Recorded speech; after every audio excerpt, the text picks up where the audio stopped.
जय हिंद साथियों, मैं अंकित हूँ। मैं वीडियो शुरू करूँ उससे पहले आपसे एक सवाल चाहता हूँ। आप हमें बताइए, उत्तराखंड सरकार के द्वारा जो एक महत्वपूर्ण कार्य आपके क्षेत्र में किया गया हो और जिससे आपके समाज को फायदा हुआ हो, वो आप हमें बता सकते हैं। अब आते हैं हम रियल मुद्दे पे। माननीय मुख्यमंत्री जी हर महीने व्हाट्सएप के माध्यम से हमें मुख्यमंत्री संवाद के नाम से एक पीडीएफ भेजते हैं। उस पीडीएफ में जो कार्य उनके द्वारा किया जाता है उसके बारे में बताया जाता है। अब मैं इसका कुछ विश्लेषण आपके सामने कर रहा हूं। आप जज कर सकते हैं कि वास्तव में सरकार आपके लिए कितना काम कर रही है। कुछ ऐसे मुद्दे होंगे जिससे मैं संतुष्ट हूं, लेकिन कुछ ऐसे मुद्दे हैं जिससे शायद आप भी संतुष्ट ना हो, लेकिन मैं तो बिल्कुल नहीं हूं। यह है मुख्यमंत्री संवाद, ये मासिक अपडेट देते हैं।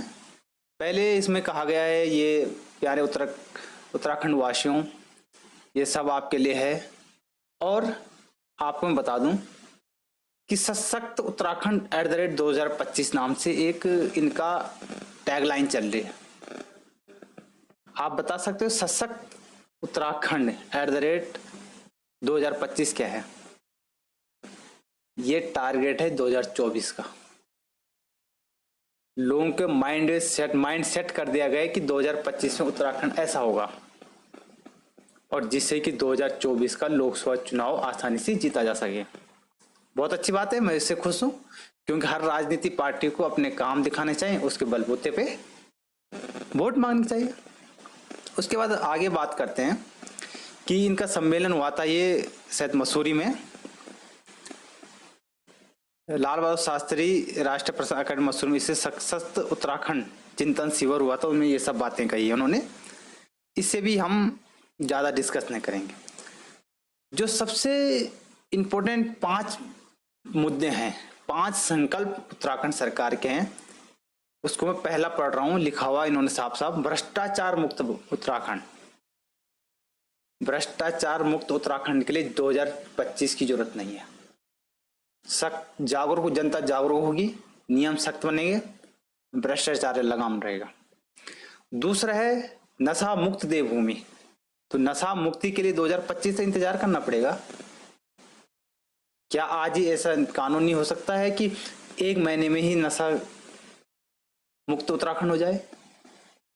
क्योंकि जो नशा का कारोबार है, मिली बात तो सबकी रहती ना, सबके लिए काम करने की जरूरत है।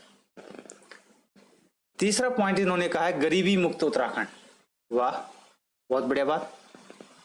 हर कोई बहुत 20-30 सालों से डायलॉग चल रहा है, गरीबी हटाओ। लेकिन मैं ये कह रहा हूं कि गरीबी मुक्त उत्तराखंड के लिए क्या उन लोगों के बारे में सोचा नहीं जाना चाहिए जो लोग कई सालों से यहाँ काम कर रहे हैं उत्तराखंड के अंदर? वो आज भी 15-20 हजार की तनख्वाह मिल के काम कर रही है। मेरा बोलने का मतलब जो उपनल कर्मी है, जो संविदा कर्मी है, उनके लिए नहीं सोचना चाहिए? तभी तो गरीबी मिटेगी, उनकी आर्थिक स्थिति सुधरेगी। और दूसरा पॉइंट, क्या गरीबी मुक्त उत्तराखंड के लिए रोजगार नहीं देना चाहिए? और जो रोजगार दिया गया है उसको भ्रष्टाचार मुक्त नहीं होना चाहिए। जो नियुक्तियां हो उसमें पारदर्शिता होनी चाहिए। संपूर्ण शिक्षा की बात कर रहे हैं।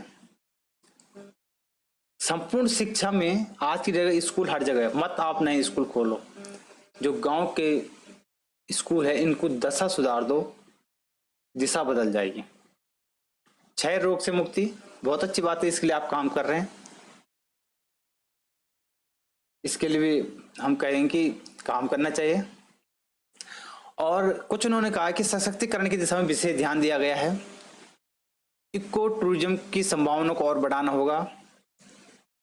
परिवहन विभाग में क्या है, आय में वृद्धि हुई, राजस्व वृद्धि हुई 35%, ये अच्छी बात है। और पूरा फोकस, अगर आपका कह दूं कि इनका पूरा फोकस 2 चीजों पे है इस पीडीएफ के माध्यम से। पहले इन्होंने महिलाओं की सरकारी नौकरी में 36 आरक्षण पर बना कानून। तो इसमें महिलाओं का आरक्षण पहले से चला आ रहा है, अगर मैं गलत नहीं तो शायद खंडूर सरकार ने ये नियम लाया था, और कोर्ट के स्टे के बाद, रोक के बाद फिर से कानून बना के महिलाओं को 30% आरक्षण दे रहे हैं।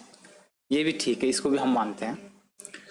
अब दूसरा फोकस इनका है प्रदेश में धर्मांतरण संबंधी बना कानून। इस कानून बनने से कुछ नहीं होने वाला है। तुम्हारे सामने धर्मांतरण हो रहा है और जनता अगर चुप बैठी रहेगी, तुम्हारे सामने कई केस आते हैं ऐसे धर्मांतरण के, तुम अगर जागरूक नहीं होगे ना जनता, तो तब तक उस कानून में कुछ नहीं होने वाला है। वो जो कह रहे हैं कि 10 साल की सजा होगी, इतने लाख जुर्माना पड़ेगा, तो उससे भी ज्यादा फर्क नहीं पड़ने वाला है, क्योंकि इसके लिए जनता को खुद जागरूक होना पड़ेगा। अभी मैं देख रहा था कि जो उत्तराखंड के लोकल न्यूज चैनल है वो कह रहे थे कि यहाँ प्रेमनगर साइड जो टिहरी विस्थापित है, 60 परिवारों ने ईसाई धर्म अपनाया है। तो क्या वो धर्मांतरण नहीं है? आज तक जितना धर्मांतरण हुआ उसमें आपने रिसर्च की, उसके बारे में आपने सोचा कि ये क्यों हो रहा है, इसको किस तरह से रोका जा सकता है?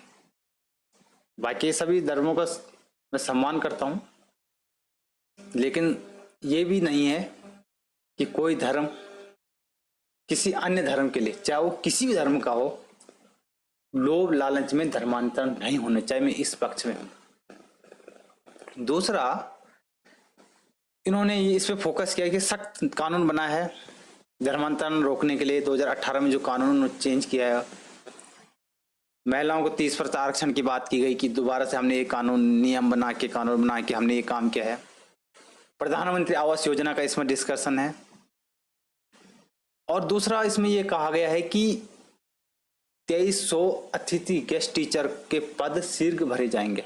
बहुत बढ़िया बात है, लेकिन जो 2300 संविदा की नौकरी लगी कुल मिला के, और उन्होंने एक और कहा है कि विद्यालयों में क्या है, 4th क्लास के 3000 पद भरे जाएंगे आउटसोर्स के माध्यम से। अच्छा, आप संविदा को ला रहे हैं, आउटसोर्स के माध्यम से एम्प्लॉय को नियुक्त कर रहे हैं, और आपने ये सोचा जो लोग 10-15 हजार 7 सालों से उत्तराखंड में संविदा में कार्य कर रहे हैं, उनके लिए कोई काम नियम नहीं होने चाहिए, उनके लिए कोई छुट्टी नहीं होनी चाहिए, वो बीमार नहीं पड़ते हैं, उनका भी स्थायीकरण कीजिए, उनका नियमितीकरण कीजिए, तब जाके आगे आने वाले जो संविदा कर्मी है वो अपना भविष्य सिक्योर पाएंगे आगे आपकी सरकार में। तो मेरा ये भी अनुरोध है कि हर फील्ड में काम किया जाना चाहिए। अब कुछ और बात इन्होंने की कि शिक्षा की व्यवस्था, गतिविधि ट्रांसफर की व्यवस्था ऑनलाइन की जाए, ठीक है। और इन्होंने और फोकस किया है कि हम बद्रीनाथ धाम में 20 नवंबर को शीतकाल के लिए कपाट बंद कर दीजिए। इतने श्रद्धालु आए थे, बहुत अच्छी बात है, श्रद्धालु आए, ये आस्था का विषय है, धर्म का मामला है, उसमें आएंगे लोग, ठीक है। अगला उन्होंने एक और फोकस किया है कि गौचर और चिन्यारसोल हवाई अड्डे में जो सेवाएं शुरू हो जाएगी, वो उम्मीद है कि 31 जनवरी 2023 से सेवाएं शुरू हो जाए, न्यू ईयर में, मतलब 31 जनवरी को। अब आप बताओ, इससे भी अपर क्लास को फायदा है। एक लोअर और मिडिल क्लास इससे कभी भी फायदा नहीं ले सकता है, क्योंकि किराए में काफी अंतर है। और ये नहीं कि अगर हवाई सेवा शुरू हो जाए तो गौचर और चिन्यारसोल वालों को रोजगार मिल जाएगा। हाँ, जहां तक रही चिन्यारसोल और गौचर में हवाई सेवा शुरू करने के लिए, तो एक फायदा हमें ये मिल सकता है कि मेडिकल इमरजेंसी टाइम ये उसका फायदा उठाया जा सकता है। बाकी इन्होंने बात की है कि हमने ये पंतनगर एयरपोर्ट को अंतर्राष्ट्रीय हवाई अड्डे के तौर पर विकसित किया जा रहा है। मुख्यमंत्री लखपति दीदी योजना है, और देखते कितने लोग लखपति बनते हैं। दूसरा, इन्होंने फोकस किया है कि हाँ, यही बात दोबारा कह रहे हैं कि 2025 तक उत्तराखंड नशा मुक्त होगा। मैं कह रहा हूँ उसके लिए 2025 की जरूरत नहीं है। एक जो काम मुझे इसमें दिखा जो मुझे बेहतरीन लगा वो है कि मुख्यमंत्री पुष्कर सिंह धामी ने माल रोड अल्मोड़ा में लगभग 92 करोड़ की लागत से राजकीय पुस्तकालय का लोकार्पण किया है। ये अच्छी बात है कि एक नई सोच के साथ काम किया जा रहा है। और इससे पहले उत्तरकाशी के युवाओं ने, जिसमें हमारी 2-3 लोगों की टीम थी, हमने उत्तरकाशी पुस्तकालय का भी कायापलट कराई है, आप देख सकते हैं।